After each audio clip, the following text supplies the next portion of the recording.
Right, next, coming on from the cam girl thing, play on people's insecurities. So I made lots of money with cam girls, and in 3 days from the filming of this, I'm opening my first casino. People have vices and people have insecurities, and if you can find a way to twist them, you're gonna make money. People can't help but lose their money in casinos. The house always wins. People like tits and ass, and they're desperate to have a hot girl. That's why they talk to cam girls. So even if you're running a business which is very traditional, let's say you're running clothing, people like to feel good looking and attractive. You have to twist that angle. You have to put something on the angle so that people go, you know what, I want to be attractive. I want to be good looking. I want to be seen as important. That's what all these brands do. When Porsche and Mercedes, they advertise as a businessman. Mr. Businessman, getting in his car, has his briefcase, Mr. Business. He's important. You're not important. You're a Porsche. You're a nobody. You're a loser. You have to play to people's insecurities. The cam business was the #1 for this. Play to people's insecurities and promise with your product that everything's going to be better. So I'll give you an example. So with the cam girls, guys would come along. The guys who are talking to the cam girls can't really get girls, obviously, because otherwise they wouldn't be there. So they can't really get girls, but our cam girl would tell them that they could get girls, or that they could get them. So let's say the guy would come along and say, oh, so what kind of guys do you like? The cam girl would describe that guy. And this is something I had to train my girls to do, because girls are so stupid. So like literally a fat old man would come along and say, what kind of guys do you like? And she'd be like, young, fit, Italian men or something dumb. And obviously he'd be like, well, that's not me. So there's not gonna be a relationship there, is there? Whereas if a fat old man said, what kind of guys do you like? She'd be like, oh, someone mature, someone who's done playing games, someone who's ready to settle down, I know will value me. All the bullshit that he wants to hear. Sell people what they want. Play on their insecurities. And he's sitting there going, yeah, well, I've been trying to look for a girl like that my whole life, but I just can't find them. Oh, where are you based? If we keep talking, maybe one day we'll meet. 1 year later, 2 years later, taking his money, taking his money, taking his money. You have to play on people's insecurities. You have to find out exactly what people want. So I don't know what you're gonna sell, and it doesn't matter what you're gonna sell. What you're gonna sell, why do people want it? Right now we're in a university. You guys want it because you wanna learn how to make money. That's why. So in all of my advertising and everything I'm doing, I make it very, very clear to you. You need this to learn how to make money. I know more about business than you. I've run more businesses than you have. If you don't get what I have, if you don't get the Hustlers University, you're not gonna know what I know, so you're not gonna make money like I make money. I identified it's the product, you have it here. I identified the reason you're buying it, and I'm pushing it, pushing it, pushing it. So I don't know what you're gonna sell. Say you're selling fucking protein shakes, I don't know. You don't sell, a lot of people will sell a protein shake, best flavor, this much carbs, this much sugar, blah, blah, blah. Who cares? It's boring. If you're gonna sell your protein shake, I'm gonna draw a protein shake. I'm gonna draw one. It's gonna be artistic and beautiful.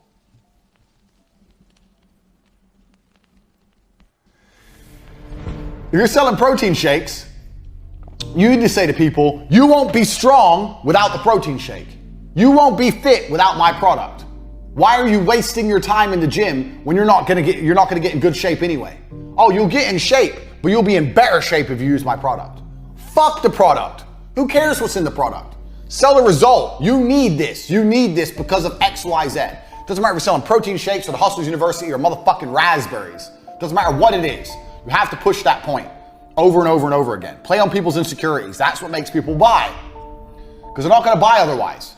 Oh, I can go to the gym and I'll get in shape, and oh, do I need more carbs? I don't know. No, who cares? It's all dork shit. The all geek will care, but most people don't care.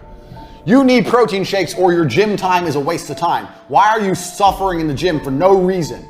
If you drink this one drink, you're not wasting your time anymore. Stop being a loser. Quickly, buy. That's how you have to be. Play on people's insecurities all the time. Next, this is a really important one. And this feeds into one of the points I made earlier about the coffee shop. Let's imagine you go in the coffee shop. You probably, unless you're a complete loner, are not going in there by yourself. The people you're going in the coffee shop with should be the people doing the same thing you do. Analyzing the price of things, analyzing the rent, analyzing how much the coffees cost, how much do the staff cost, can money be made here, could we make more money if we open somewhere next door, is there any gaps on the market, are there any mistakes they're making, identifying problems, etc. Everyone you roll with should be thinking about money. The lesson number 21 is, network is everything. This is super important. If you're a loser and you're rolling with losers, You are going to stay. I'll write this down in case you motherfuckers don't believe me. So I'm gonna make this extremely clear to you. If you're a loser and you're rolling with losers, you are going to stay a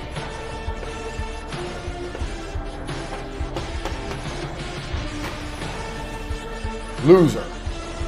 I don't know if you can see that. You're going to stay a loser. Underline. Losers roll with losers and winners roll with winners. Number 21, network is everything. The people around you need to be thinking about money, thinking about hustling. If they're not, you don't need to talk to them. I hear this all the time. Oh, but he's my friend, we like hanging out. Hanging out, why? To do what? Play video games? Make jokes? Ha ha, he's so funny, ha ha, ooh ha ha ha. Jerk each other off? Fuck you doing? If your friends aren't talking about money, why are you talking to them? This is why I started the war room. If you're watching this and you're not in the war room, get inside. Everyone in there is hustling. Everyone in there is interested in increasing their income and changing their lives. That is the point of a network. To increase your life, you're a node in the network. That's how networks work. You got nodes and you got links. You come into the network, you're a node. You know people, you help them, they help you, etc. Network is everything. And in my Networking Brilliance course, if you don't have that as well, I teach you how to meet high-level people and how to make high-level people like you, how to have high-level friends, how to get multi-millionaire friends, etc., how to pitch them for investment, all that. I teach you all in the Network Brilliance course. So you got the War Room, the Network Brilliance course that will help you with this. If you haven't got them yet, get them because they're going to help you. You need a network around you. You need people on your phone who are talking about money and doing important things. You need to be mixing with them. That needs to be your network. If you're rolling with a bunch of video game playing losers, you're going to stay a video game playing loser. This is super important. Your network has to change if you want to really become a hustler. Everyone around you needs to have a hustle. Even if all the people around you don't have hustles. Remember what I said earlier about finding free staff. Okay, let's say all your friends are losers. Well, now you've got a brilliant idea. So now you're the leader. I want to run this company. You're going to do this, you're going to do this, you're going to do this. If they all sit there and go, no, I'm tired, I don't have time, blah, blah, blah, then these people are completely useless. They're wasters. Get rid of them. They either agree to work for you or fuck them off. Find some new friends. Join the war room. In the war room, you can link up with people all around the world who are getting shit done. Get the Network Brilliance course. Learn how to get fucking important friends. Your network is everything. I don't answer the phone to broke boys. You call my phone, if I answer, that dude's important. When broke boys call me, it gets ignored. All rich people are the same. I cannot stand being around people who are not on a mission to get rich. That is the only mission I'm interested in. Everyone I hang around with is on the same mission. We ain't got time for no dumb shit. So if you're still participating in dumb shit, you have got to change your mindset absolutely. If your network's full of losers, employ them. If they refuse to work for you, fuck them off, find new friends. If you can't find friends, the war room will give you a network instantly. That's the whole point of the war room. International network of moneymakers. Not playing any fucking games in the war room. Right. Next point, number 22. Keep your panties dry till the big guy's hard. So, too many people get excited about business they ain't got, or excited about business they do have. This is just monetary exchange, gentlemen. You have to be a fucking professional. James Bond may enjoy fucking bitches, but you don't see him excited about fucking bitches. He enjoys it, but he ain't excited. He's smooth, he's cool.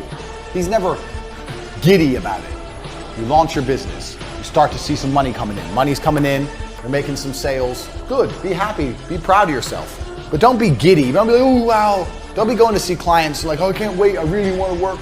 It's gonna be so much fun. This is numbers on a screen, gentlemen. That's all this shit is, numbers on a screen. You're moving numbers around. Let me get rid of the big loser sign before I start crying. Oh, he called me a loser. You are a fucking loser. Learn some emotional control. Don't be getting all giddy and shit.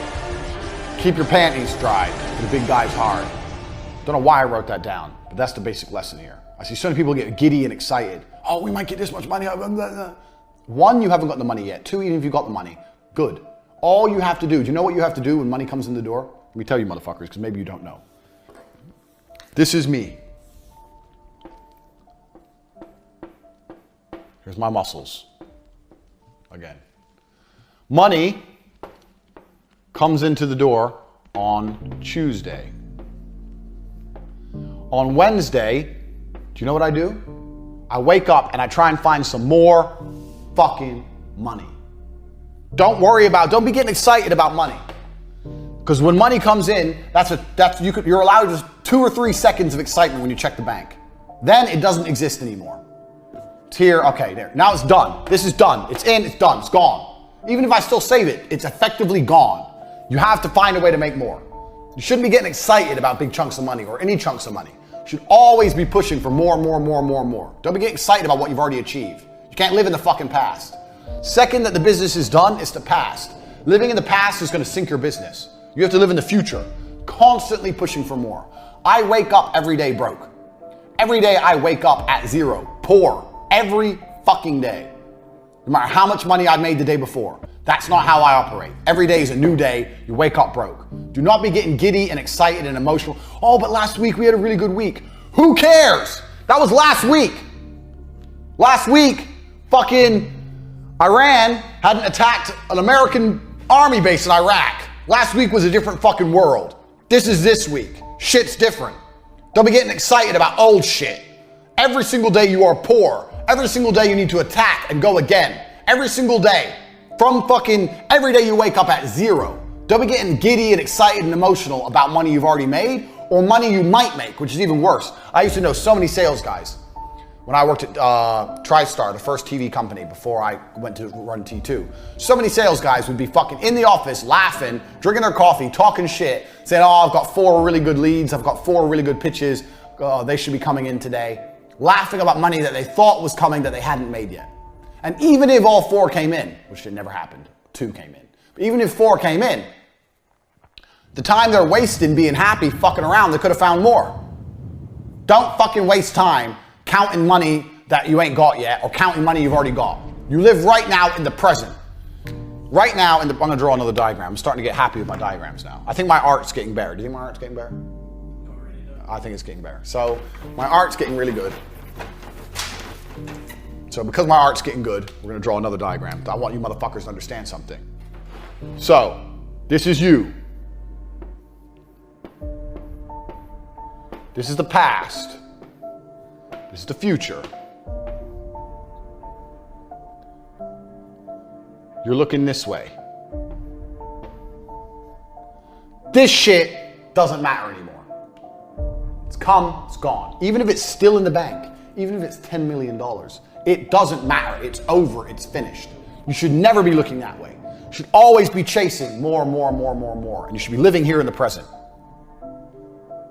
When I say chasing, I don't mean excited for. I mean get. You need to get it from here, move it to here, and forget about it. More. If I have a really good day with Cam, when I had really good days with Cam, sometimes I had all my girls online. It was popping. Every room was busy. The girls had like healthy competition between each other, and all their clients were trying to help them win tip wars, and it was going off. And we made fucking $12,000, $13,000 in a day profit for me after I paid the girls and everything. Really busy. The next day I'd wake up and every fucking girl was lazy. Oh, we did really good yesterday. Oh, can we have today off? Or they'd go online, they'd half-ass it. And I'm like, no. Yesterday's done. Yeah, it was a good day, but it's over. Today is a new day. Today you're on zero. Oh, but yesterday I made so much. Yesterday, I don't live in yesterday. I live in today. And the only day that's coming for me is tomorrow. Yesterday is gone. You have to be that way with money. So many business people will do a little bit of business and fucking sit on their ass. There's some dork on Twitter called Kyle Trouble. Kyle Trouble, such a stupid name. And I could just tell by his whole face he's a nerd. And the guy is fucking on Twitter going, oh, I had a really bad year. I took my foot off the gas. You want to teach people about business? And he's saying publicly on Twitter that he made a little bit of money, so he became a lazy piece of shit, and then his money ran out or his business fell apart and now he's broke? You fucking dumb? Lazy, so he can sit around in his apartment getting jerked off by his 3 girlfriend? What the fuck's wrong with people? Fuck this. Put it here, forget about it. More, next. I don't care how big of a deal you do. I don't care how many tokens you make online on Cam Girl. I don't care what happened yesterday. It's over. You have to push forward at all times. I've seen so many people do a little bit of business and end up fucking changing their attitude to money. Oh, I've got some money now. No, you don't have shit. That's yesterday's money. You need to get today's money. Right. Next. 23. This is important. Very important. Because this is a business hack I learned. So I'm going to clean my board. I'm going to teach you my business hack that nobody does. You're about to learn something that nobody does. Only I do, and it works fucking brilliantly. It works brilliantly. Check this out. My business hack is, drum roll, send people their money back. They love that shit. So check this. How many times have you bought something and you really wanted it, but then you kind of looked at your bank afterwards and thought, that was expensive. What a bit of a waste of money. Do you know what I mean? So what I used to do when I sold advertising was, I had this trick where I'd sell a package, let's say, I don't know, 2,000. I'd sell it, they'd buy it. They'd buy. When the invoice come in, I'd call them up and go, hey, this is Andrew Tate from N2, da-da-da-da. He's like, oh, hi, Andrew, blah, blah. I say, yeah. I just want to let you know that some things have changed. I don't think now is the optimal time for you to start your advertising. I'm interested in this as much as you are. I have a vested interest in this working. I don't want to just take your money. I want to make sure that this pays off for both of us. Because if it pays off for both of us, we can do a lot of business in the future. I think it'd be better to wait about 2 weeks. In 2 weeks from now, I think it's going to be a better opportunity. So what I'm going to do is I'm going to send you your money back now. I don't want to sit on your money. It's your money. We can still do the campaign. I just think if we wait a week, maybe 2, not very long, I think there's going to be some more opportunities in the market. And they'll be like, oh, okay, yeah, all right, that's what you think. I said, yeah, well, I want this to work. I want to, I've been doing this a long time. I want to make sure this is very, very good for both of us, blah, blah, blah. And I'd send them their money back. And they'd be like, what the fuck? I tried to buy, and he gave me my money back. It's kind of like a takeaway. You know the takeaway trick. I tried to buy it, and he said no, and he gave me my money back. And now they trust you loads, because no one gives refunds, no one gives money back. So he gave me my money back. Then when I called him a week later and said, bang, now it's time to do business. I got a fantastic opportunity. We're gonna do this, we're gonna do this, we're gonna do this. We have this gap, we have that gap, da-da-da-da. It's only 3,000. Every fucking time they buy. They'll be like, oh, that's more. So yeah, I know it's more than last time. I mean, we can do the 2,000 package now, but there's a really good opportunity. You build so much trust when you send the money back that they will spend more later. I did this trick with every fucking customer. Every client would buy, pay, call them up. Now's not the right time. Send them their money back. Talk some shit about how I'm really looking after them, how I want a really good relationship, blah, blah, blah, blah, blah, and then hit them up for a bigger invoice. Every fucking time, and it always worked. It works because the trust you build when you send someone their money back is immense. No one does that. Nobody does that. Remember what I said earlier about there's only 100 people on Twitter who want to buy a bullshit ebook. It's the same with everything. So my logic was this. I'm making phone calls all day for N2 on the days I worked. Let's say I make 100 phone calls. Only one of those people is in a position to buy something. The other 99 are never going to buy no matter what I say. So that one person who buys, I had to make as much money as possible. What was I teaching earlier? One of the lessons earlier. They don't buy on price. You have to get people to buy things expensive. So that one person who bought for 2,000, the only way I can make more money is to get him to pay for more. There's only one customer that day. And this was the system I developed, the send the money back system. And it's fantastic. So even if you're selling $17 ebooks, let people buy for $17. Email them and say, you know what? I'm going to update the ebook now, so I'm going to send you your money back. I'm sending your money back because the ebook's going to be updated. I want you to have the most updated version. Let me know how to pay you. Email them personally so they have to see it and reply. Don't just click refund, they might not notice. Let them look at that and go, okay. Oh yeah, okay, send the money here. Send them their 17 bucks back. Then they'll be like, okay, that was weird. Then email them again, hey, let you know, working on the update, it's gonna be out soon, da, da, da. I think you're really gonna like it. I could have, and then remind them, I could have left you with the older version, but I think it'd be better to have the most up-to-date stuff. Bang, email them again. Watch that person go, oh yeah, you know, I really appreciate that. Most people wouldn't do that. Most people wouldn't care. Because now you've sent them their money back. This person isn't, you don't understand the psychological effect this has on people. Now they're like, whoa, I can trust this dude. Then you come at them and go, hey, so it's updated. I've updated, I'm gonna give you the latest version. As well as that, I've got a new product that's coming out. It's not out yet, it's blah, blah, blah, blah. It's worth $100, da, da, da. If you're interested in both, I can give you both for 40. Bang, I guarantee you he buys it. You've turned a $17 sale into a $40 sale with a 2-day wait and a fucking 2 emails. You've doubled your turnover. You've doubled your turnover. Do you have any idea how important that is? You've doubled your turnover with a 2-day wait and a couple emails and a bullshit story. You ain't gonna update anything because they've never seen the original ebooks. They don't know if it's updated or not. You just have to add on another ebook you already had. A big famoose. Famoose is the word I invented in T2. Famoose. Take the money, famoose them. You famoose a goose and you famease the geese. This is business, listen. He's the goose, you famoose him. You famoose him by taking his $17, emailing him, sending it back, promising a whole bunch of fucking updates, then saying you can get a bundle worth 120 for 40 because he waited, and you apologize for the wait. Like you're doing him a fucking favor. I know you bought 2 days ago, I've updated the ebook now. I know you've done a bit of a wait, so if you want my $100 product for only an extra 20, I'll do you both for 40. Sorry for me. Oh, he's doing me a favor. Yeah, okay, he gave me the update, and I got his ebook from Moose the Goose. Bang, doubled your turnover. And it only works because you send that money back. When you send people their money back, I guarantee you it changes how they think. So that's a trick you need to start implementing. Finding ways you can send people their money back. Because that shit works. Trust me, I did that for a very, very long time, especially with low value products with 17 bucks. You ain't making no money on 17 bucks. Send that back, aim for 40s or 50s. That's how you get paid. All it takes is a few emails in between. Keep a spreadsheet so you don't get confused. Be moderately organized. It's easier to double your turnover as a business this way than any other way. There's no easier way to double your turnover. Trying to get double the customers at 17 is gonna be a lot harder than just fucking a couple emails and doubling your turnover. Double. I've just doubled your business with a very simple trick. I'm a genius. I'm a genius. I'm a genius. And I know this shit works because I did it all my fucking self. I've done this. I'm a genius. Literally.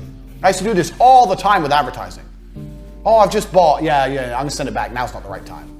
Oh, but we really want to do it. It's part of our marketing strategy. Yeah, okay, I'll be in touch. Don't worry, I'm gonna identify the right time. Bang, higher price. 24, you have to hard close. Now, a lot of people already understand this. This is why they do false urgency, buy now, running out of time, blah, blah, blah. But you have to hard close people because people don't buy things without being hard closed. So you have to find a way to close them. You either have to do the false urgency thing, we're running out of time, or you can just do, if you don't buy now, it's gonna be very hard to get this deal later on, blah, blah, blah. Now everyone knows this is very basic sales. But in my experience, I've tried soft closing and I've tried hard closing. Hard closing is better. With hard closing, you're gonna lose some people. The people you close outshine or outweighs the people you lose. I see so many businesses and they're just working softly, just waiting for people, waiting. It's better to go hard and just get the business done or not. You have 10 potential leads. My board's still wet, so I can't draw for you. I'm sorry, I know you love my diagrams. You have 10 potential leads. It's better to hard close, come in like Rambo, close 5 and lose 5 than sitting there on 10 that might drop in, might not drop in. Because that 10 that might drop in, might not drop in, fucks with you. It fucks with your estimated numbers. It fucks with, oh, maybe tomorrow we'll have money. It wastes your time. No, blow them out the water, get some definites.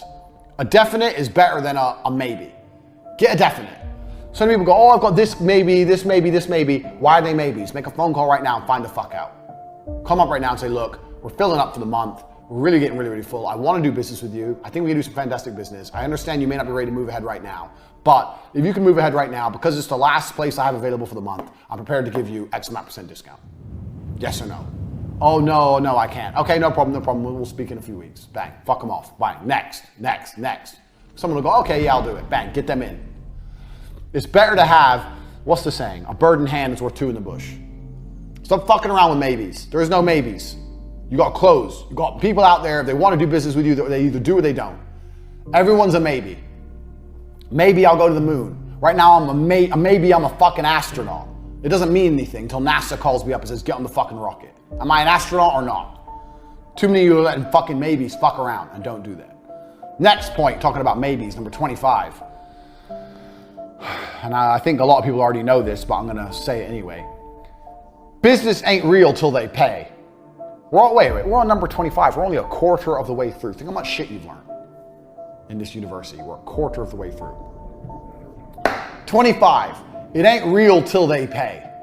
And I mean money in the bank. So when I was running Vixels, remember Vixels, my TV company I was running at the same time I was working at N2? I had the chance to land a deal for a company called Glorious Foods. Is Glorious Foods still a company? Let me have a look. I'm curious. Glorious Foods. Gee. And what they did is they had food brands in superstores in the UK. Glorious Foods. Glorious Food, yeah. Oh no, this is a caterer. Fuck. Anyway, they were a very big company. So Tristan called and pitched Glorious Foods for TV. Spoke to a junior marketing manager. Convinced her TV was a fantastic idea. We were talking about sponsorships on the food channel, blah, blah, blah. Anyway, this was a £600,000 deal with £250,000 profit. So he convinces her TV's a good idea. Blah, blah, blah. Organize a meeting. I go up to the meeting. In the meeting, I meet the head of marketing, the big boss, and this little loser that Tristan produced on the phone. I do the meeting, and I destroy it from the cheese. It was beautiful. Completely destroyed the meeting from head to toe. Bang, did it. They loved me. They loved it. They wanted to do business. I sent them the proposed advertising plan. They loved it. I sent them the contract. They loved it. The deal was done. Me and T, it was done. And when I say done, I know you don't count money till it's in the bank, but it was done. They'd emailed back, yes, no problem. They'd signed the contract. The deal was done. We were just waiting for the money to show in the bank. Anyway, so we're emailing. The head of marketing, whatever, got sick. So when you emailed her, it came back saying, hi, on unexpected leave, I'm dying of some fucking leave. She got sick. The junior marketing manager had no power. It turns out the big managing director didn't want to start a TV campaign when the marketing manager was away. So he just wouldn't pay the invoice. Stop fucking. Sue me. Because he knew they were so big, this is like £1 billion company, that we couldn't sue them. Like, I know they signed the contract, but what the fuck are we really gonna do about it? Like, we're just me and my brother. Take them to court, waste our time and money? Bullshit. So we're sitting there waiting for money, and guess what? It never comes. Until the money's in the bank, it ain't real. Doesn't matter if they signed the contract, doesn't matter if they said yes, doesn't matter if they've agreed to everything, doesn't matter if you've started the work, nothing matters until money is in the bank. This is super important, because me and Tristan, when we realized the Glorious Food money wasn't coming, that was the closest I've ever come to feeling genuine depression in a very long time. We were so excited about that money. We did exactly what I said don't do. We got giddy. We weren't professional. We were excited. $250,000 liquid cash. What can we do? We can do this, we can go there, or buy this, buy that, change our lives, all this bullshit. We weren't rich then. That's life-changing money. Do not get excited about money until it's in the bank. Super, super important, because trust me, that Glorious Foods thing fucked me up for like a week. I couldn't even work properly for a week. I was so pissed off, totally demotivated. Don't let that happen to you. And that feeds into the next part, number 26, stress tolerance. You need to learn to care about things mentally, but not emotionally. How successful you are as a hustler is directly linked to how much stress you can tolerate. Money making is only stress tolerance. So when you're making money, most of the time, what you're doing is you're taking stress off other people, especially if you provide a service. Even if it's a cleaning service, you're taking away stress from someone else. You're adopting someone else's stress for cash. The more stress you can adopt, the more money you can take. You need to have high stress tolerance as a hustler, as a moneymaker, as a businessman. You have to be able to deal with stress. Things are gonna go wrong all the fucking time. You have to be able to just ride the waves. So, in life, usually there's two kinds of people. You have the stoner dickhead who smokes weed, who doesn't give a shit about anything, who gets nowhere. And you have the person who cares about things, but is very emotional, very uptight. Oh, fuck's sake. Oh, no, this has gone wrong. Angry, blah, blah, blah, running around with a nutcase. You don't want to be either of them. You want to be in the middle. You have to care about things mentally, but not emotionally. Andrew, the website's gone down, and PayPal blocked us, and whatever. You just sit there and go, okay, yeah, all right, I understand. Let's find a solution, You need to care mentally, but not be getting emotional about it. Stress tolerance is a huge aspect of this. Most of you people out there, the only reason you're not successful is because you can't tolerate stress. And I'm saying this to you now. You cannot tolerate stress. I mean, what do you mean? I know you can, because if you could, you'd already have side businesses, and you don't. You work a job and you don't have side businesses because, oh, I'm busy, I'm tired. This is sales stress tolerance. Needing to sleep is stress tolerance. That shows you have a low stress tolerance. Not having the energy shows you have a low stress tolerance. not knowing what to do. It's a low stress tolerance. You do know what to do. You have ideas, you're just lazy and you're just afraid of the effort and you don't like the idea of stress. Oh, now I've got more things to do. I can't handle it, more things. You're a little fucking baby. Stress tolerance is super important. Life's stressful. Being successful is stressful. I have 8 supercars in the drive and it's all stress to fucking get them. And I enjoy them when I drive them and I wouldn't have it any other way. You have to increase your stress tolerance. You're going to be stressed. You have to learn to do more things and deal with more bullshit. Increase your stress tolerance. If you're watching this right now, I don't care what position you're in, start a company today and deal with the bullshit. The quicker you get better at swimming through bullshit, the quicker you're going to get through the bullshit and to the end, which is money. Stress tolerance is super, super important. I can't stress that enough.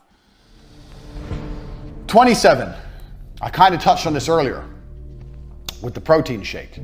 So let's draw the protein shake again. Because I kind of touched on this earlier, but it's an important point.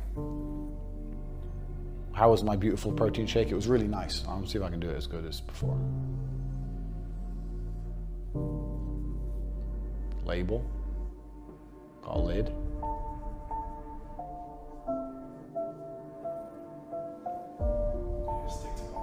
That's good. So, protein shakes. The way you sell protein shakes is you convince people they need them. This is one of the most basic tenets of business. You have to convince people they need whatever you sell. You don't talk about the product. You talk about their need. What's the old adage that they do? Sell me this pen. Have you ever heard that before? Sell me this pen. People go, oh, well, this pen is blue and this pen is, it's made of plastic and it's durable. No, that's not how you sell a pen. Sell me this pen. You need to be able to write things down. But I've already got a pen. Yeah, but now you can write more things down because you have another pen. How are you gonna write down all your ideas? Think of all the things you can write down. You can write the next novel. You can become J.K. Rowling. You can become a billionaire if you had a pen. You don't have a pen. You need a pen to write things down. Sell the need. Don't sell the product. It's blue and it's plastic. As opposed to you can become J.K. Rowling because you need a pen to write things down. You have to sell the need at all times. Most people don't sell the need. Have you noticed with me, I never sell the product. So let's look at my products compared to other dorks who sell stuff online. So you'll see other dorks will go, my 18-page ebook includes blah, blah, blah, blah. Have I ever told you how many pages are in my books? Or how many exact modules you're getting? Did you know how many modules you were getting with this university? Did I say, this many videos, this? No, because that's selling the product. And you don't care. You signed up anyway. If I would have said, 10 videos of this and ebook and PDFs, who cares? I sold you the need. You need to know what I know about business. It's the need that sells, not the product. So whatever you're selling, it doesn't matter what it is, sell the need. Even if you're selling fucking raspberries, they need raspberries. Why do I need raspberries? You need raspberries because it's good for your, immune system. Talk some shit. Super berries, whatever. That's what goji berries do. What the fuck is a goji berry? I've never heard of a goji berry. Now I see them everywhere. Superfood. Goji berries, the superfood. Superfood, why? I ate goji berries. I feel exactly the same. It's bullshit. But they sell on need. Superfood, you need goji berries all of a fucking sudden. I don't even know what they look like. Anyway, sell the need. At all times, you will catch yourself not selling the need. All the times you'll catch yourself not selling the need. So, even a coffee shop. This is the biggest mistake things like coffee shops make. They don't sell the need. A coffee shop will sell you on price. They'll try and do it nice and cheap because they have lots of competition. They'll have a nice looking coffee shop. They'll have like a good, nice chairs that'll look nice, whatever. But they very rarely sell the need. If I had a coffee shop, I would have a massive sign outside saying, tired, ? Nice warm coffee. The need. Because everyone's tired, aren't they? Everyone's stressed. Everyone's going through life. Tired? A bit. Nice warm coffee. Yeah, nice warm coffee. Okay. Walk in. That's selling the need. I don't say Arabica beans in a cup. Who gives a shit? Care about fucking beans? Sell the need at all times. Never take your eye off that prize. If you're still paying attention, which you motherfucking should be, write that down. Already, all the information I've given you should be formulating how you view business. You might have to watch this university 3 or 4 times. But at the core of it, Always you have money in. That's your business. The rest is bullshit. Everything has to feed back to this. Selling the need will feed back to this. People buy things they need. They sometimes buy things they want, but they always buy things they need. That's why they have to need what you sell. So find a way to make them need it. Next, this is something that most people don't understand.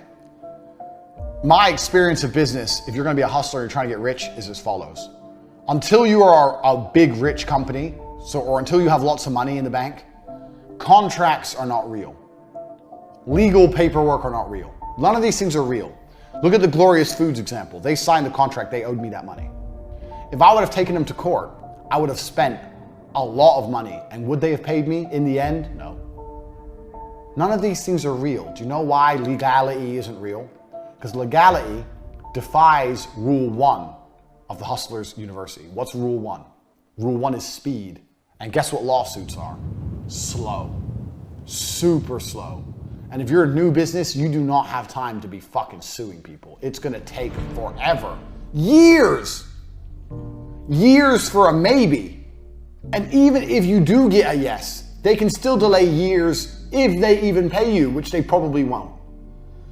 It's different if you're like suing a huge news outlet or something. You know, like the Covington kids did. That's different. But in general, you want to do your business based on trust and cash. You don't want to be having, oh, I don't really trust all the contracts. Well, I've got the contract. I've got the contract. If they don't want to pay you, they're not going to pay you. Fucking fuck your contract. And what are you really going to do about it? It's bullshit. I am not a fan of contracts. I don't work with contracts. I don't like legality. It's very, very slow. So if you're looking to start your business, you're like, okay, we need a contract with this person, contract with that person. You know what's better than contracts? Mutual interest. It's good for me if I do my part. It's good for him if he does his part. Look at how a road works. You're driving down the road. There's a car here, there's a car here. Why do they not crash into each other? Well, it's good for him if they don't crash, and it's good for him if they don't crash. Nobody wants to crash, so we all avoid it. Isn't that better than having a contract saying we won't crash? What the fuck does a contract mean? And then he does crash into me. Well, I have the contract, but the crash has already happened and everything's a fucking mess. Mutual interest. Find a way to do business with people that is mutual interest. My suppliers, I don't need a contract from my supplier because they want me to buy things from them. For what contract? For what? I see so many people who get involved in business start talking about contracts because they like to sound smart. Very much like we were talking about earlier on about people who like to spend money at the beginning and get their logo and spend money and get a big back end and all this bullshit. They like to sound intelligent. That's not business. This is business. Money in. The rest ain't business. Contracts aren't business. Contracts are just some fucking bullshit you might have to deal with when you get bigger. But in general, don't be thinking if I can get him to sign a contract, then I've got it. You haven't got anything. You've got a piece of paper. And if you try and enforce that contract, it's going to bankrupt you. So don't be relying on contracts anyway. I see a lot of people doing that, and I don't know why. A piece of paper doesn't mean shit unless you enforce it. And enforcement is very, very slow and very, very expensive. So forget about contracts. Find a way, if you're going to have to work with another company or another person, for there to be mutual interest. Mutual self-interest keeps the traffic of the world flowing. Keeps the business world flowing too. That whole suing each other bullshit, that's some mess you don't want to get mixed up in. That ain't going to get you rich. Hustlers are looking to get money. You're looking to do this. Suing people is a big fucking outlay for a long, long time. It's bullshit. It's fuck contracts. Make sure your partners need you. And make sure you need your partners. This is very, very important. So I used to know a guy, hopefully he doesn't buy this course. I knew a guy. I don't know the exact business he had. It was something to do with self-employed employees to avoid them having to pay tax or something. They'd use his company and he helped them all under one umbrella company pay less tax, something like this. I don't understand. It was in England. But there was him and 2 other partners. There was 3 of them in total. And one day he went into work and his 2 partners had fucked him over and screwed him out of his own company because they had the majority share. It's 33% each, 66%, they fucked him off and got rid of him. Why'd they get rid of him? Because they didn't need him anymore. Didn't need him anymore. You need to make sure your partners always need you, and you need to make sure you always need your partners. Not want, need. If you look at your partners and realize they don't need you or you don't need them, then you should do it on your own. And stop being a pussy, stop being a coward.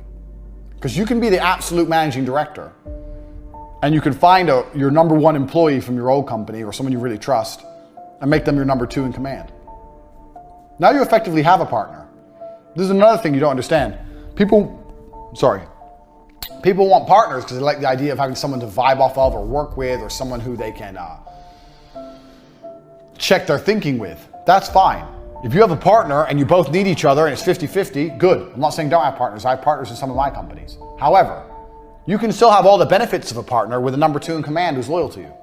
Now you still have the benefits of a partner, but you control everything.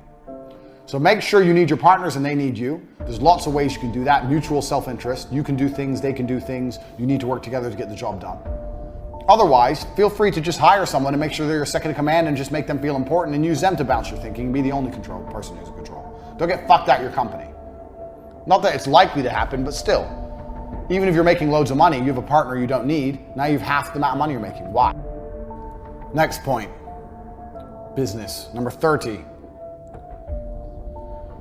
Every purchase is an impulse purchase. So, if someone does eventually buy from you, even if they've been thinking about it for a long time, the moment they finally decide to pull the trigger and buy is an impulse purchase. That's why I say hard close. That's why people do false scarcity, all these things, trying and get them to impulse buy. You can go and do a lot of research on impulse purchases, how they work, why people make them, etc. Everybody, after they purchase, the time between the money leaving the bank and them receiving the product, even just a few milliseconds, is going to have that little bit. It's a lot of money I just spent. Every single purchase is an impulse purchase. Remember that. Keep it in mind.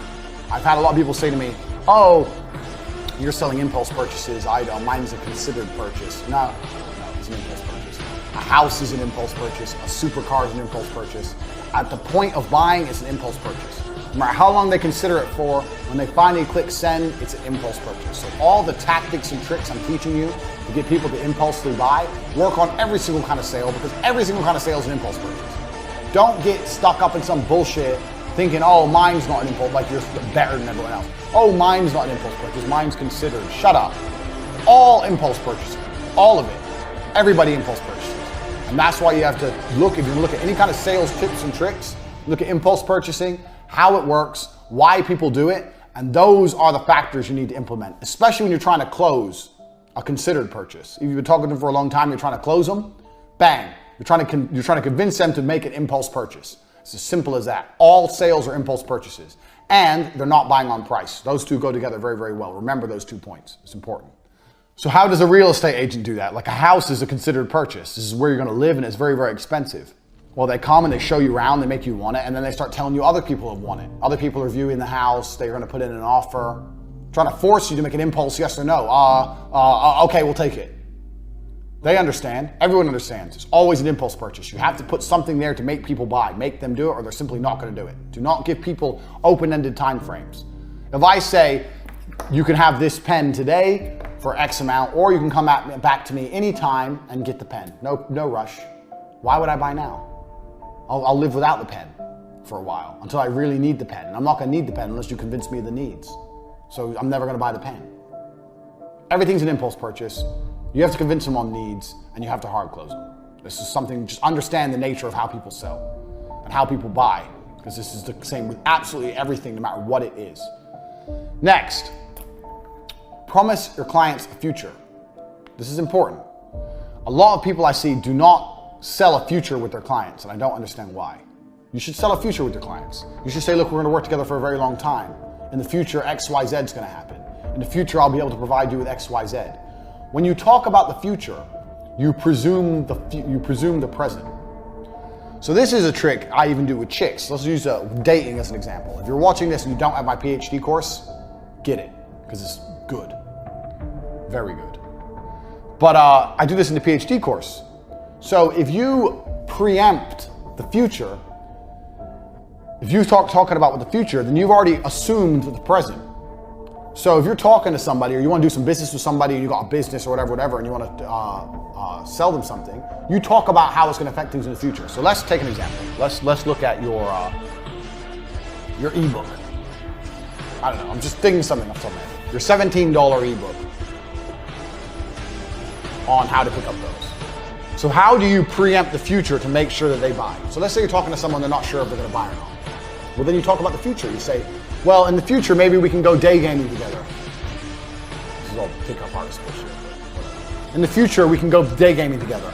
Or in the future, if you're texting a girl and you're not sure exactly what to say, let me know. Or in the future, if you see a girl doing some of the things I point out in my ebook, send me examples because I can use them on my website. I really appreciate that. Talk about the future like he's already bought and digested the product.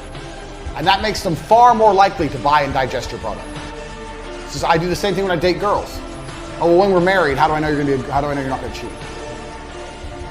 I just met her. What do you mean married? Ha ha ha. If you're talking about when we're married, that's presuming I'm gonna fuck you sooner or later, because we're gonna fuck before we get married.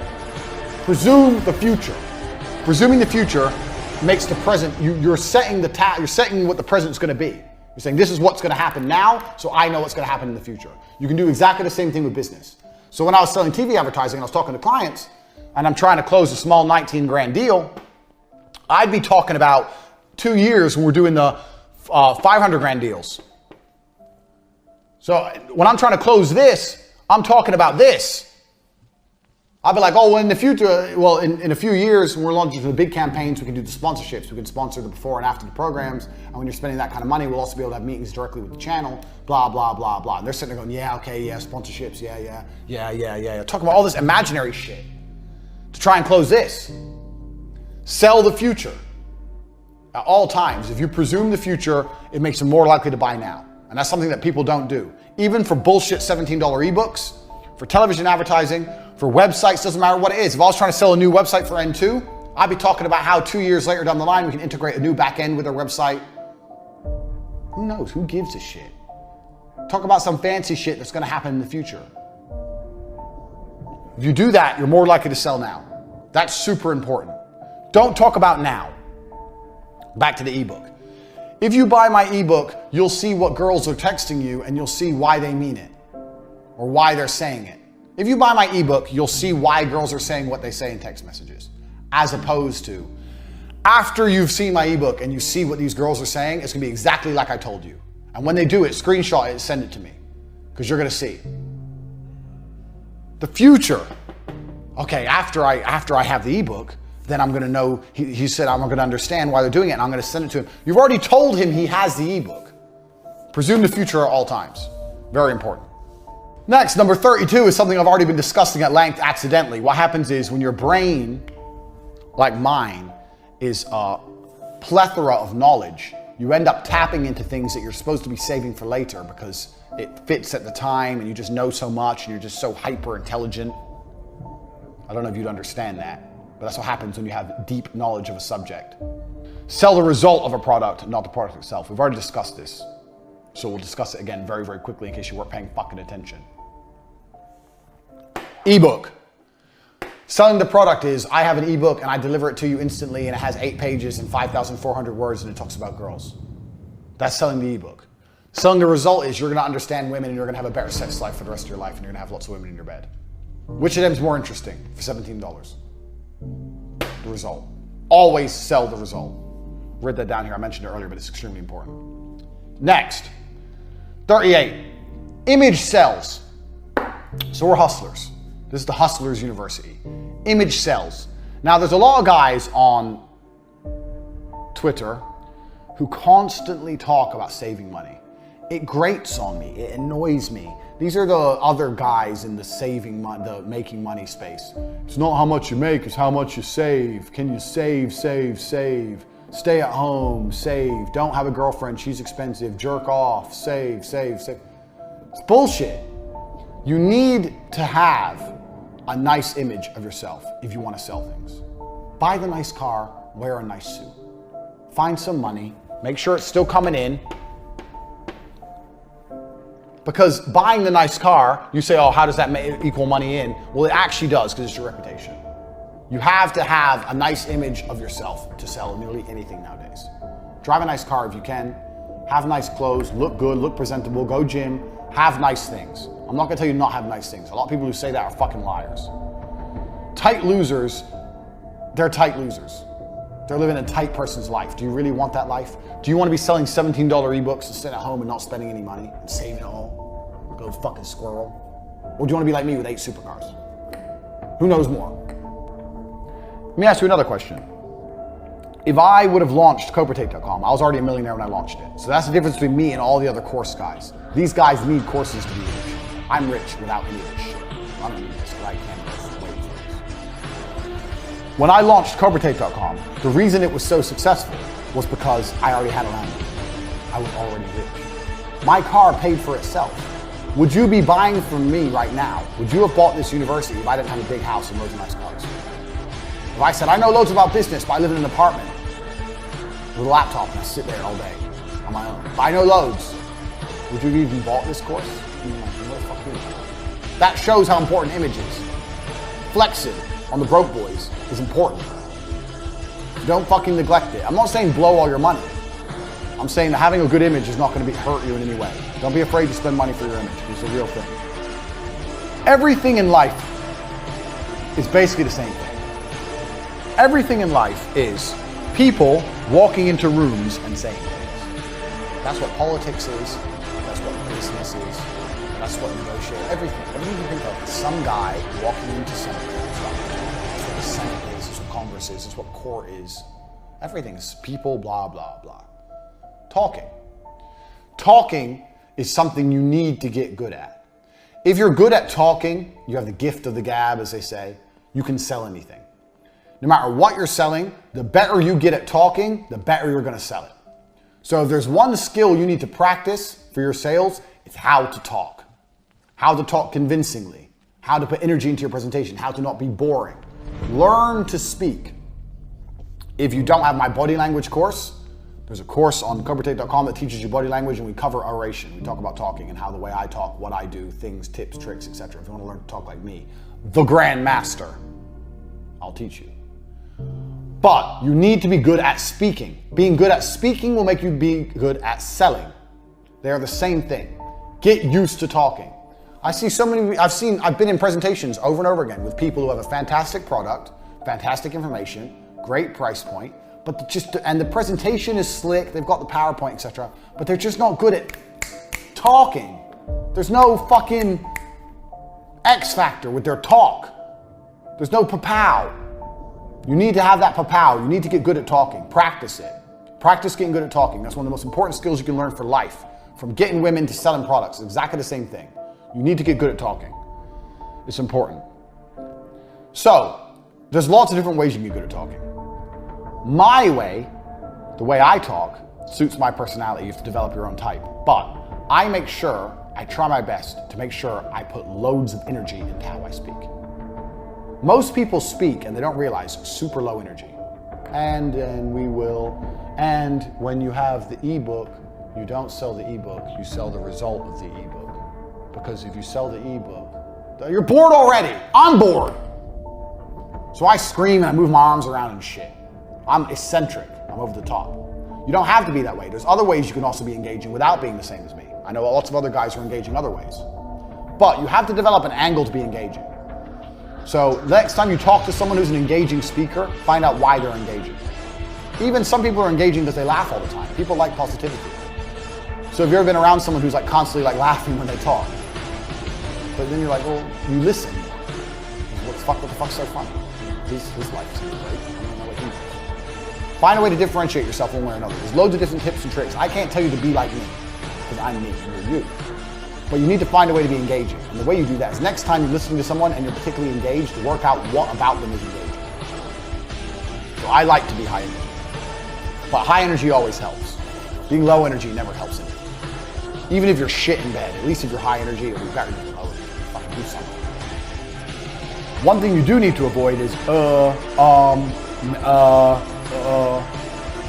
everyone does it.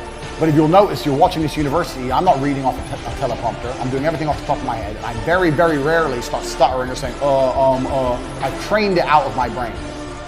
And I teach how to do that in the body language course. So if you're watching this and you want to be able to speak like me, free-flowing, blah, machine gun, get the body language course. But you start slowly. You talk slowly, you breathe, you make sure you don't make any and then you get better at it, and then you can be as quick as me. Now I talk very, very fast without mistakes, without gaps. And will lose you a deal. Oh, so explain to me how the flux capacitor works. Okay, so you just lost it. You just lost the deal right there. And 99% of people will do exactly that. Even people who are good, even experienced people. Oh, okay, so, why? How does the flux capacitor work? I'm gonna tell you exactly how the flux capacitor works. Here's how it works. Look at this. I just got the deal. You didn't. All I did was repeat his question. You're saying, so you have time to think. I'm repeating the question, so I have time to think. Tell me how the flux capacitor works. Okay, or tell me how the flux capacitor works. I'll tell you what I'm gonna do. I'm gonna tell you exactly how the flux capacitor works. All I did was repeat his question. It's not complicated. There's tips and tricks so you learn how to speak without sounding like a moron. If someone uhs and ahs in a presentation with me, I won't buy from them because I don't like that shit. I don't speak that way. Learn how to not speak that way. If you're watching this and you want to learn what I know about how to talk, get the body language course. It will teach you. I gave you one little trick there, but there's a bunch more. Next, everything will go wrong all the time.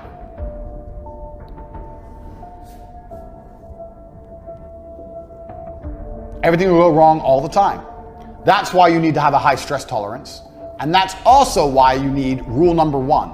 Your best weapon against things going wrong is rule number 1, speed.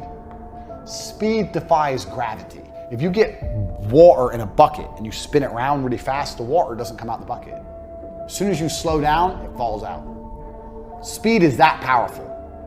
You have to be able to work quickly. You need people around you who work quickly. You need teams which react to things quickly. Everything will go wrong all the time. The faster you can plug the hole and fix things, the faster you're gonna be back online making money. So anticipate things going wrong. High stress tolerance. And speed is the remedy to all your issues. No matter what the issue is, no matter what the ailment, you need to do things quickly to get it fixed.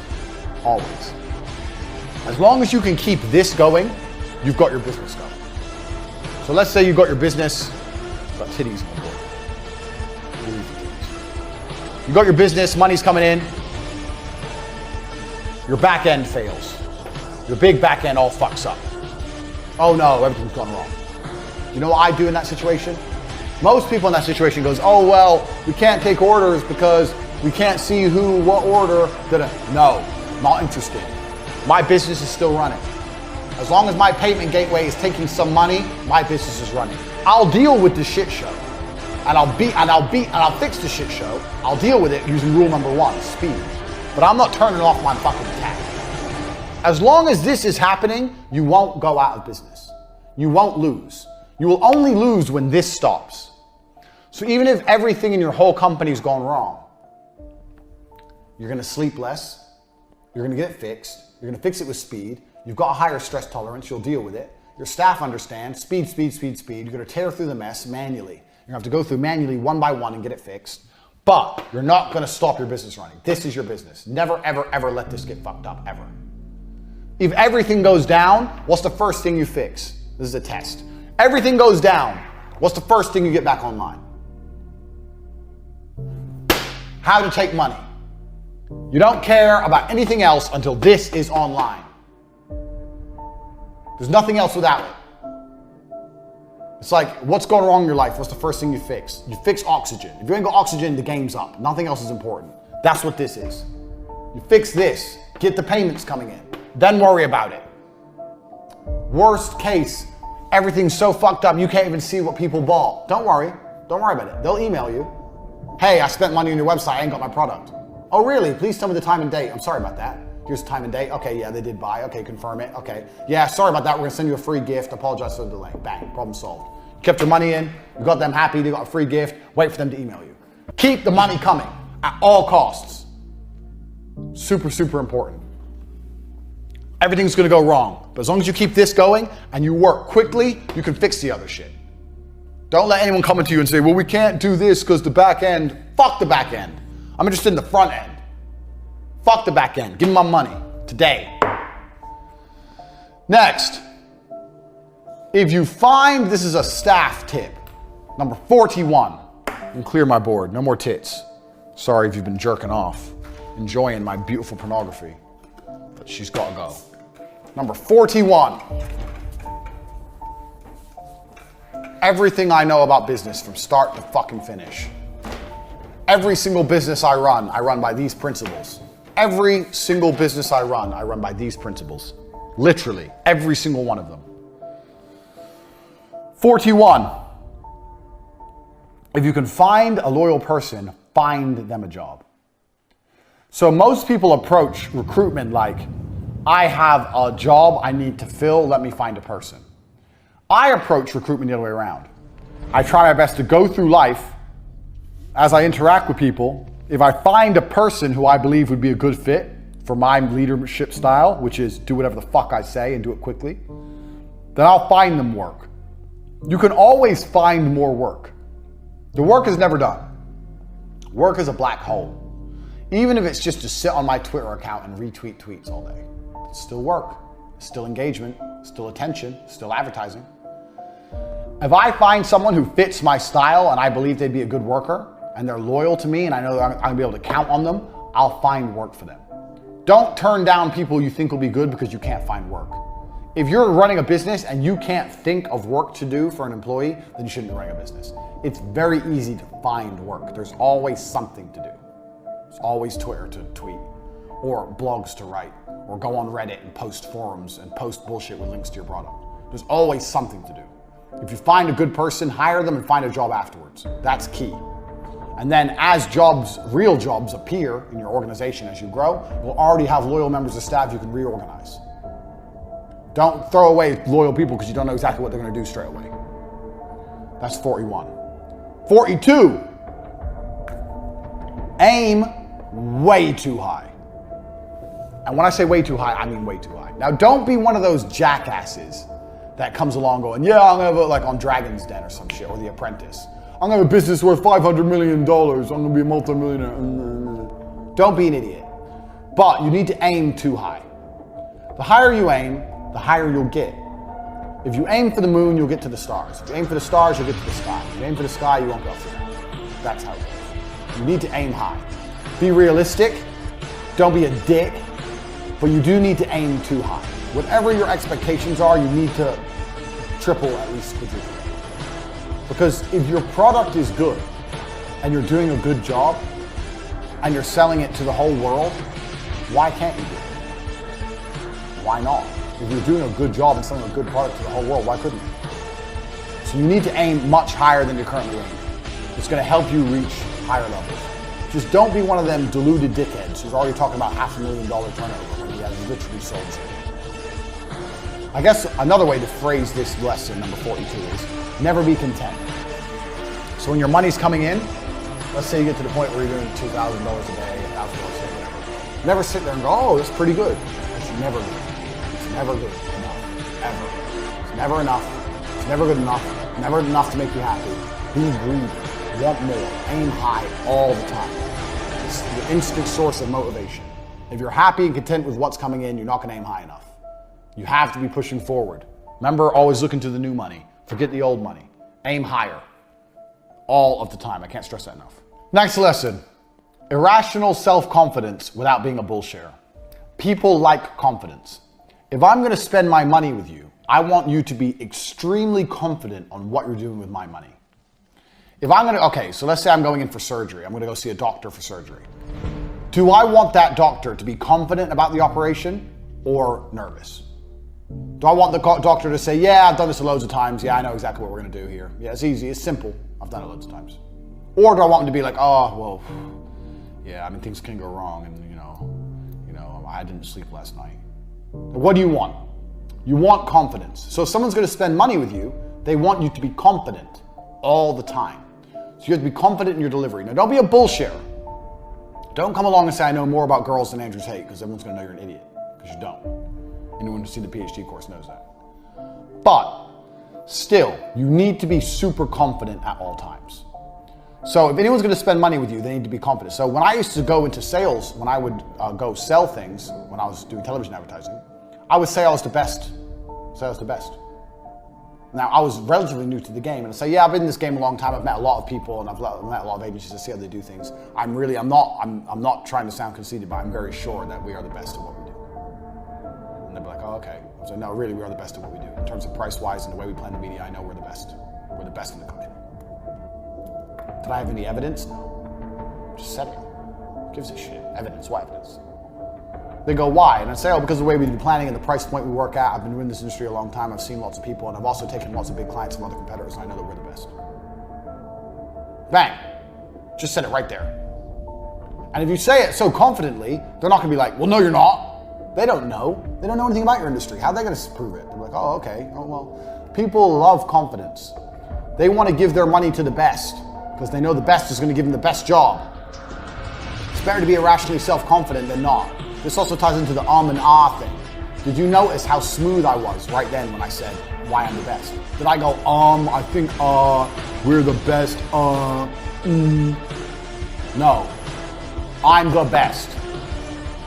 Any job you do, any client you're gonna land, you need to sit there and say, I'm the best at what I do. I'm the best at what I do. What they're gonna do is say, no, you're not. Yeah, I am. No, you're not. How do you know? It's my industry, not yours. I'm telling you I'm the best at what I do. You're not gonna find anyone better than me for this price point. No way, impossible. I am the best. There's no one else in the world who does what I do at this cost. I'm the best. Congratulations, you found the best. You're lucky. Irrational self-confidence. You don't be a bullshitter, but you need to be super self-confident. Smooth with it. James Bond. He walks in, he's outnumbered, everyone wants to kill him. I'm the best. I'm you. That's how you have to be.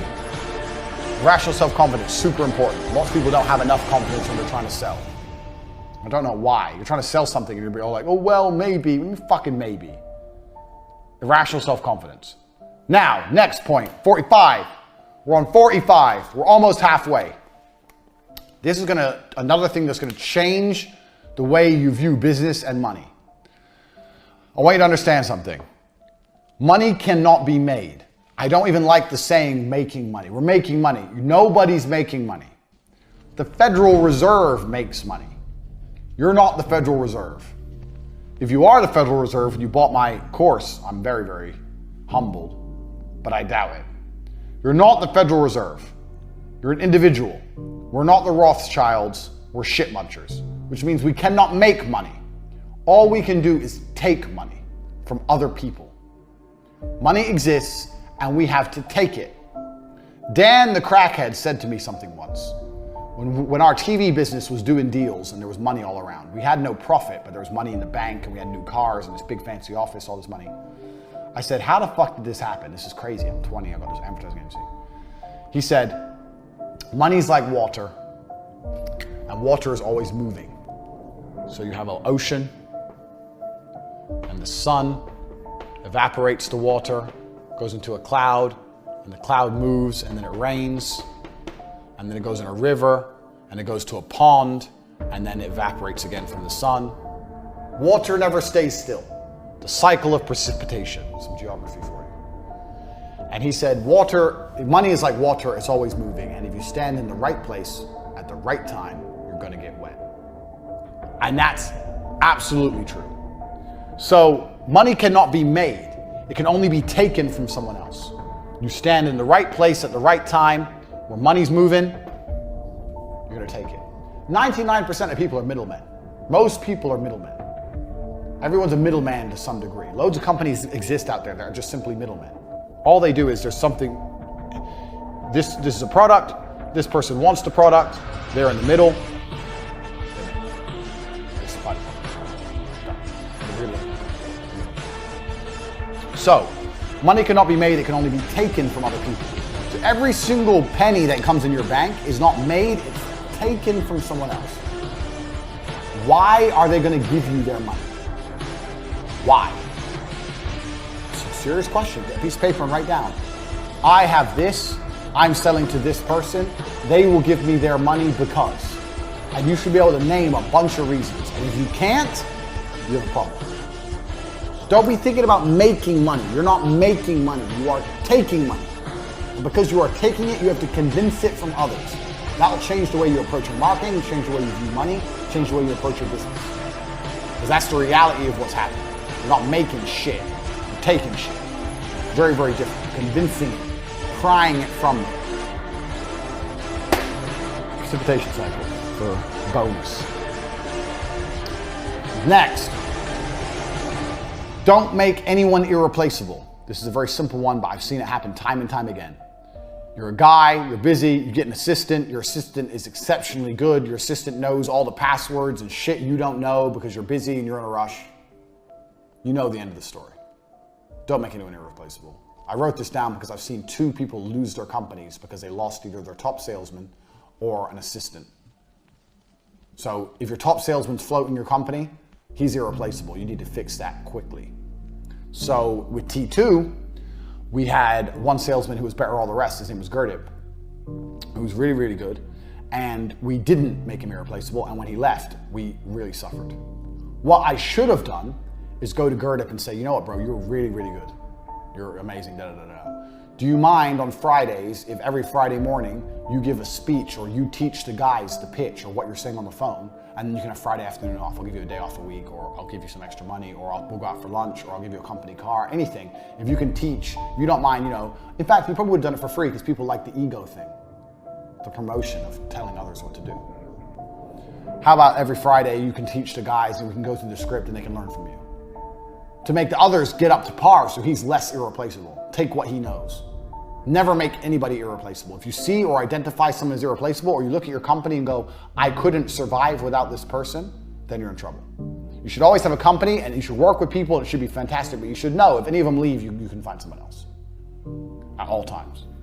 Next, another basic sales tactic. Tell people they can't have things. You already should know this if you've sold anything before, but you should know. Tell people they can't have things. All the time I tell people they can't have things. If you tell people they can't have things, they want things. This is the reality of the world. So let's say someone calls you to buy, let's say you sell flux capacitors. I'm gonna draw a flux capacitor.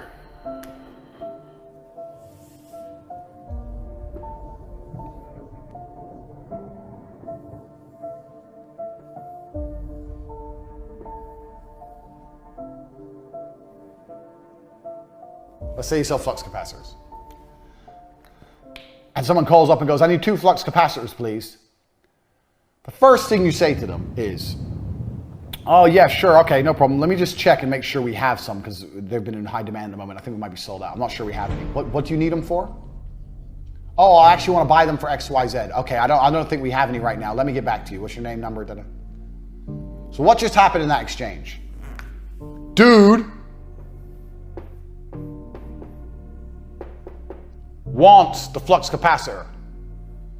I am in the middle. In that short exchange, I told him, 1, he may not be able to have the flux capacitors, and 2, I asked him why he needs the flux capacitors. So 1, I told him he can't have it, and 2, I asked him why he needs it, to reconfirm in his mind that he needs it. I don't know we have any. Maybe there's something else. Can I ask what you want to use it for? Oh, I need it because my dick is too small. And I want to use the flux capacitor to grow a man-sized penis. That's fine. I don't think we have any. So he's reconfirmed his need, and I've told him he can't have it. Takeaway. His desire for the flux capacitor is higher now than it was before. He wants it more than ever. So, this is obviously one example of how this can be done, but you apply this basic principle. Get them to confirm what they need. Tell them they cannot have it. You cannot have what you want. You cannot have it. You're not allowed it. When I eventually call him back and go, okay, how many did you need? 2. All right, I can get hold of 2 for you, but it's going to be difficult. Are you looking to purchase right away? Oh, well, I'll stick it next week. Okay, well, I don't know if we're going to even have any then, so bye. Are you looking to purchase right away? Yeah, I am. If you ask someone, are you looking to purchase right away, and they say yes, it's done. Deal's done. They ain't gonna fuck around and give you credit card details. I've already said this. They're gonna purchase right away. Bang, done. This is sales. You've managed to fulfill his need. Buy it now. Tell people they cannot have things. Now, a lot of people do this online with the simple running out of time, this book won't be allowed around forever, blah, blah. But that's shit because an ebook isn't around forever. So everyone knows you're just doing it. This is garbage. If you actually could use your brain and think outside the box a little bit, you could find a better way to do it. Telling people they can't have things. So, for example, if you sold a $17 ebook on girls, saying the ebook won't be around forever, everyone's like, bro, it's a fucking ebook. It literally will last forever. Shut up. If you say, I'm going to cap the number of sales because I don't want people stealing my lines, or I don't want my lines to become less effective, that's probably a better angle. It's not a fantastic angle, but it's better. At least it has some kind of validity. Telling people they can't have things is a fantastic way to make people works. So here's a little example of how that's done. We're going to come back to this point later, and another point I'm going to mention. I nearly started talking about something, but I've shut up because I know it's a later point. Learning. We have reached the halfway point of your education. Point 50. And I've deliberately made this point 50 so I can tell you something that you already know about yourselves halfway through this presentation. You already know what to do for your business. You already know how to make money. You're fucking lazy. And I'll give you an example. The other day I was talking to some chick, story of my life. She's talking shit, obviously, about how she wants to run a makeup company. I said, if you want to run a makeup company, why don't you have a makeup company? She goes, oh yeah, I know, but I don't know what to do. I said, okay, I'll tell you exactly what to do. Here's what you do. Let me clean my board. Here's what you do. Go to Alibaba.com, get some samples of makeup, find one you like, put a new sticker on it, make a website, sell it on your website, get YouTubers who talk about makeup to talk about your makeup brand, sell makeup. Done. You own a makeup company. She goes, that's a good idea, actually. I go, yeah, it is. A week later, I said, how much makeup you sold? She goes, what do you mean? It's like, I told you how to do an entire makeup brand from start to finish. I told you to do an entire company. How much have you sold? She goes, oh, well, she did nothing. 7 days, she did nothing. I told her how to run a whole company. You wanted to run a makeup brand. I just told you how to do it. Didn't do it. A lot of you are out there already sitting on ideas, and guess why you're not doing them? Because you're fucking lazy. You know how to do it, but you won't do it. You already know what you should do. You already know how to do it, but you're not doing it because you're fucking lazy. You already have the idea. Go. Stop waiting. Number one, speed is everything. What are you waiting for? If you would have started the idea a week ago, it'd be ready by now. You're fucking around. A lot of people out there with business already know what to do, they just are lazy and they don't get it done. If you're waiting, hoping you need some kind of investment or you're waiting for something, you should have learned enough in the first half of this Hustlers University that you don't need investment. You can get the money coming in without investment. We've already discussed that. There's nothing to wait for. I hear it all the time, man. People don't realize how often they do it. I hear people say, oh, I've got this idea for a course, let's say. Cool. A month later, yeah, I'm working on my idea. A month? Do you have any idea what I could achieve in a month? A fucking month? If I have an idea, it's ready same day. I had this idea. When did I have this idea for this? We're halfway through filming. We made the advert. We made the website. We start getting enrollment. I had this idea 34 hours ago, maybe. Then fucking let's get going. You know what to do. You're all slow and you're all lazy. That's the reality. That's point 50. You need to accept that about yourself and accept that if you really had the tenacity that you desire, if you really have the tenacity to get what you desire, if you're really like me, a go-getter, a warrior, you'd already be doing shit. Too much waiting, too much talking, not enough fucking action. I managed to get you here watching this program, and I got paid to do so, and I had this idea 32 hours ago when I was yelling at someone not to go to university. I move quick. That's why I'm rich and you're not. Miss Makeup Bimbo is what 99% of people are when it comes to business. They have an idea, and even if you tell them exactly how to do it, they don't do anything. They fucking sit around waiting for a makeup brand to fall out the sky and land on their face. Garbage.